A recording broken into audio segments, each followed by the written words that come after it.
Hello, if you're watching this and you're subbed to me, or a fan, or you watch my videos, you might have noticed the recent name change. I've been meaning to change it for a while, but I couldn't really come up with anything that I liked. I consider myself something of a harsh critic. I give out a very limited number of high grades, and especially recently, I've come across quite a few popular or acclaimed films that I'm just sick of hearing about. You Want It Harsher is a reference to the harshness that my opinions come across with. But make no mistake, I do not intend to be harsh just for the sake of being harsh or contrarian. My opinions are founded on what I believe to be compelling about film and storytelling. You can pretty much boil down my entire taste to one simple question. Is what I'm seeing compelling me to continue watching it? A filmmaker can answer this question in any way that they see fit. All I really care about is whether or not they're up to task. So that then raises the question of what do I find compelling? Well, the ability to imprint empathy onto a character is perhaps the strongest method to make a story baseline compelling. If I'm following a character and I really like them or I find them interesting, then watching them engage in conflict should always be somewhat watchable. A film that I reviewed which I thought failed to do this was 2021's Titane, winner of the Cannes Palme d'Or. However, in that review, I also compared it to Lars von Trier's The House That Jack Built in order to explain that a relatable or likable character is not essential to making a film compelling. But if you're going for big emotional swings or melodrama, which Titane does and The House That Jack Built does not, then perhaps it is essential. But should a film forego melodrama or drama entirely, then what can it do to supplant it? What else do I find compelling? Well, something I've noticed about some of the more surrealist and experimental films that I enjoy is that they often deliver humor where, in a more formalist picture, there might be drama. Luis Buñuel's An Andalusian Dog is a perfect example of one such comedic film. Abstract and nonsensical, but made extremely palatable by sheer creativity and black humor. Or how about we go back to The House That Jack Built, which, by the way, is not a perfect movie, but one that I find incredibly interesting and a prime example of what I'm referring to here. The raw shock, the black humor, the untempered spectacle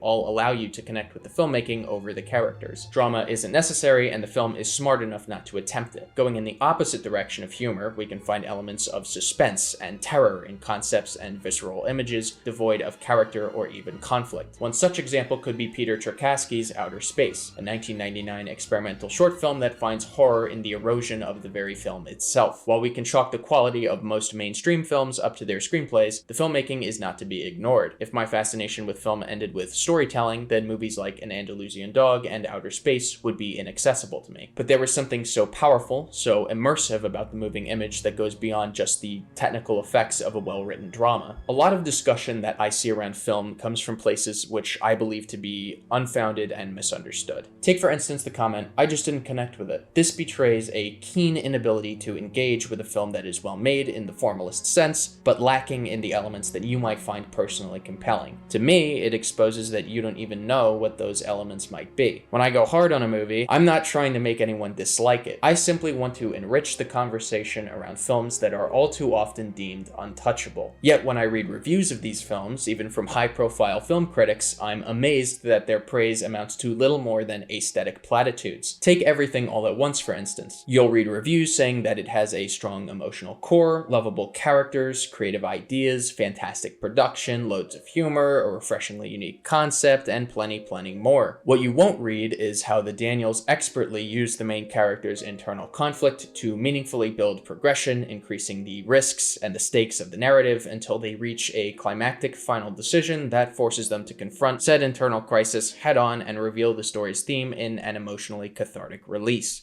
Because they don't. As I said in my review, this is not a perfectly constructed drama. And maybe for most people, it doesn't need to be. The aesthetics could be strong enough, as in the humor funny enough, the commentary thoughtful enough, and the creativity creative enough to supersede the quality of the storytelling. Works for me in a film like The House That Jack Built. But if that is the case, then that's what I want to read about. I don't think these comments changed my opinion much, but I really like the ones on my video that pointed out in great detail how the film is happening inside Evelyn's imagination. For people who find such an analysis compelling, they might be able to mine some deeper truth about the film's meaning and feel rewarded by its intricacies more than I ever could. It's very rare for me to read reviews that I agree with, and I think it should be that way for everyone. Conflict and divisiveness only adds depth to our understanding of things. That's the way it works in film, and that's the way it works in real life. There are a lot of movies that I watch and I don't do reviews on, and that's usually out of a lack of anything unique to say about them. Nope, for instance, was a solid summer blockbuster. The Northman was a a poorly written Hamlet, technically Amleth adaptation made watchable by exceptional production value. Doing a full review on either, I don't believe would procure any worthwhile discussion, and I don't think people really want that. Maybe from one of the other million YouTube channels that cover subjects of film discourse, but for me, I want things to be a bit more nuanced. You want it harsher. I know you do. When I released my Titane video, I was not expecting it to go quasi-viral. Wasn't viral, but like relative to what I was doing before,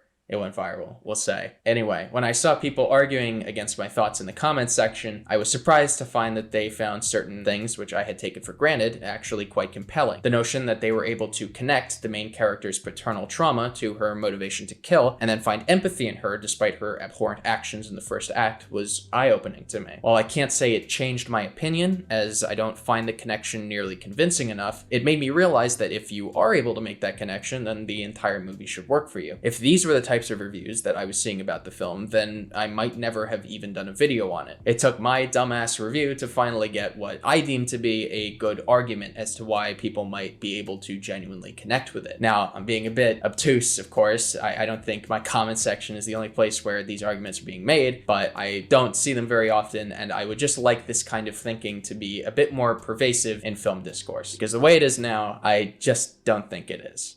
That's all I got. See you in the next one.